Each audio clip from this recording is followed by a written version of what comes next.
जनाब कासिम अलैहिस्सलाम आप 47 हिजरी में पैदा हुए। आपके वालिद मोहतरम का नाम इमाम हसन अलैहिस्सलाम है, जो कि हज़रत मौला अली के बड़े साहबजादे और रसूलुल्लाह सल्लल्लाहु अलैहि वसल्लम के बड़े नवासे हैं। और आपकी वालिदा मोहतरमा का नाम उम्मे फरवा है।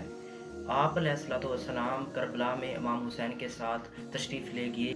जब हज़रत सैयदना इमाम हुसैन अलैहिस्सलाम यज़ीदी लश्कर की तरफ बढ़ने लगे ताकि उनका मुकाबला कर सकें, तो हज़रत कासिम अलैहिस्सलाम हज़रत कासिम ने कहा कि चाचा जान, मैं इनका मुकाबला करूंगा।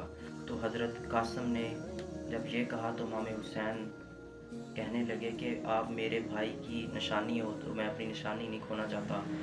तो हज़रत कासिम ने फरमाया कि चाचा जान, मुझे मेरे वालिद ने एक तवीज़ दिया था कि जब तुम्हारे चाचा पे मुश्किल वक्त आए तो ये दिखाना।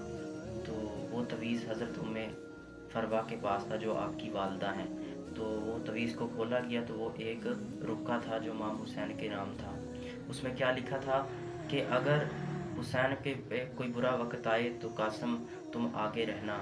तो वो वही वक्त था जब यजीदियों का मुकाबला इमाम हुसैन के साथ था, और यजीदियों आजमाइश थी। तो एक का मुकाबला 30,000 के साथ। तो इमाम हुसैन ने फिर इजाज़त अता फरमाई। हज़रत कासिम रज़ी अल्लाह तआला अन्हु आगे बढ़े और आपने यजीदियों को ललकारा। यजीदियों के यके बाद दीगर 19 सलार आए। आपने 19 लोगों को जहन्नम वासिल कर दिया। उसके बाद शिमर बोला कि ये अली का पोता है, इसको शिकस्त देना आसान काम नहीं है, ये एक एक करके सबको काट डालेगा। तो उन्होंने सब ने मिलके तीरों की बारिश की। एक तीर आके आपकी गर्दन में लगा, जिससे आप घोड़े से नीचे गिर गए और आपकी शहादत हो जाती है। लाखों सलाम हज़रत इमाम हसन के इस लख्ते जिगर जनाब कासिम बिन हसन अलैहिस्सलाम।